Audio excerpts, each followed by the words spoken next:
he is riding on the shark. Although the shark doesn't seem to have any fins. No.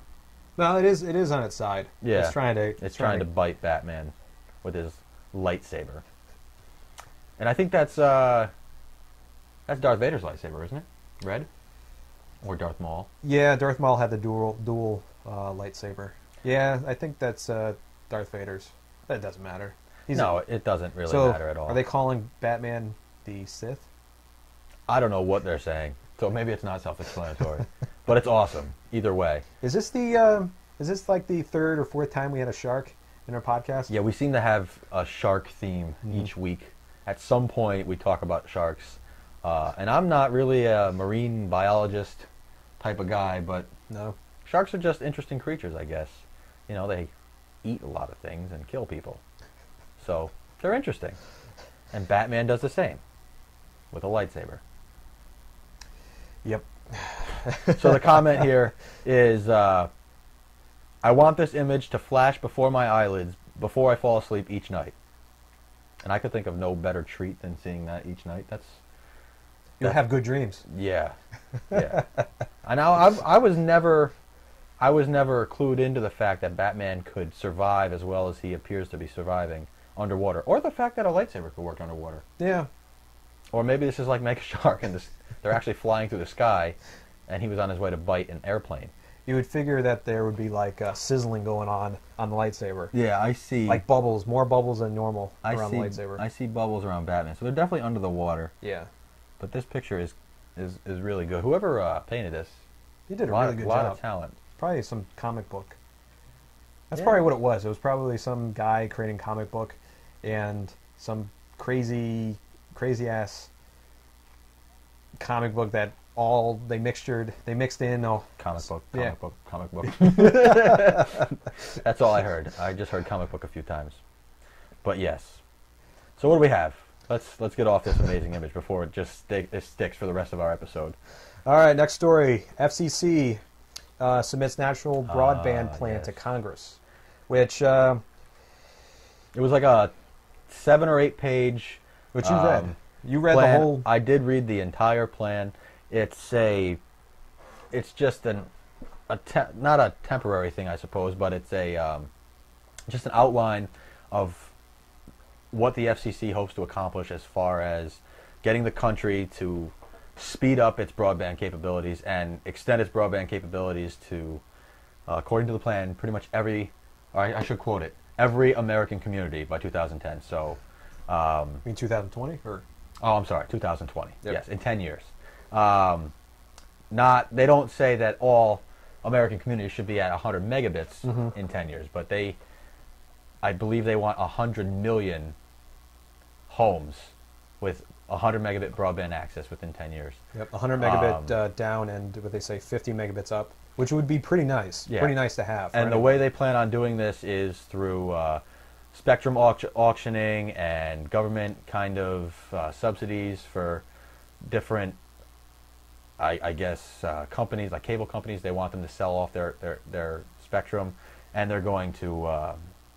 Now, didn't they say that the way that they're going to fund this and actually make sure that this is going to get out is if the towns, if they don't. Yeah, one of the methods of paying for this was to encourage. I don't know if encourage is the right word, but they're going to withhold transportation money from the state's budget. So every state normally has a certain amount of transportation money they apply for and get from the federal government every year. And in order to receive this money, they're going to require that the towns take a more active role in increasing their broadband capabilities. So that's kind of a drastic measure. And that's something that local communities are going to feel. Yeah. I mean, if this money, the town is going to do whatever it can do to get the money from the federal government. That's not going to change. So my guess is if this gets adopted by Congress, there will be a pretty radical change in the next few years as to what the broadband speeds are going to be, because that's money that's used for road repairs and infrastructure upgrades, all sorts of things like that. And if you think about it, something like this, as drastic as they propose, in a way, needs to be done in the United States, just because we're just lacking throughout all the other countries that are ahead of us that do have a faster broadband connection. But everything is going towards the internet. I mean, Yeah.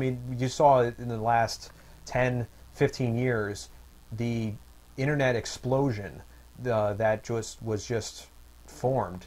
Yeah, And it's so vital, it's so like important to our lives now that we would have to be online, we would have to have some type of presence, we have to be connected, and what's limiting us right now is the connection, because with just on the was it 8 megabits or that most people get. I mean, we here get 20 megabits up and about a megabit down, and if you increase it for everyone, you see a lot of people be able to share content, be able to create content.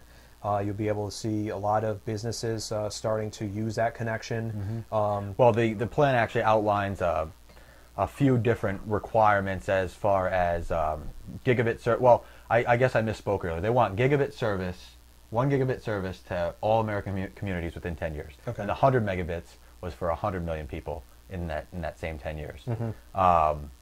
Or in the next 3 years, I think. So that's how that plays out. But they actually outlined a first responder data network that they would make a first priority, I suppose. Higher speed access to military bases and their families. So they've outlined a few areas where they would focus their initial push. Mm-hmm. And I've kind of gone back and forth on whether or not because you don't really overall support this idea. No, I mean, I agree that the internet is a very vital backbone to the entire American economy. So I understand the need to invest in our infrastructure. Mm-hmm. And it's just like the highway system back in the was it the 50s and 60s, how we had to create the major highway system, and because back then the cars were becoming a big business, they were coming on the road. We needed some type of connection, just like the railroads were, just like the canal systems were. Yeah, we had to upgrade. We had to upgrade our capabilities. Our capabilities, and this you would say that this is upgrading our capabilities for a new age. And I agree that we need to do that.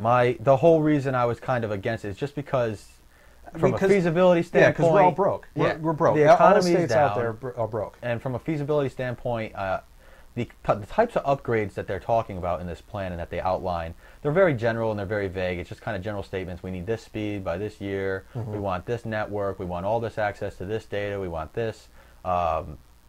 These agencies to be able to work together and come up with new. So they have all sorts of good goals, mm-hmm. but as far as like a feasible, fiscally conservative, plan on attaining it, they're very lacking. So before we just go ahead and take money from everyone to throw broadband access to somebody who lives 60 miles in the middle of the woods in the middle of nowhere for the sake of doing it, I think it needs to be planned out. But I do recognize the need for internet infrastructure upgrades. And no doubt. Even if we do get it to those 100 million homes, those 100 million homes could be in New York City, could be in the major city areas where there's a lot of people, and then you stretch it out to the more populated cities, mm-hmm. The more populated towns, and you can easily get up to that 100 million. And yeah, I don't think that the 100 million will be a big deal to hit. No. I don't see how that's going to be a hard target. The 1 gigabit that's a pretty bold statement. Yeah, and gigabit service to every American community in 10 years. And even Google wants to give one gigabit connection to, I believe it's 500,000 homes. Yeah. But just think about how long it's taken. So we live in Albany, New York, in the Albany Capital District area, mm-hmm. and for us, our cable provider, our internet provider is overwhelmingly Time Warner. It's basically Time Warner and Verizon. Those are the only two options you have here. And since about 2003, they've offered broadband service, and it's only gone from maybe 5 megabit downloads to 20 megabit downloads, and that's That's what it's upgraded in the last 6 to 7 years. Yep. Maybe even 8 years. And we're still on what?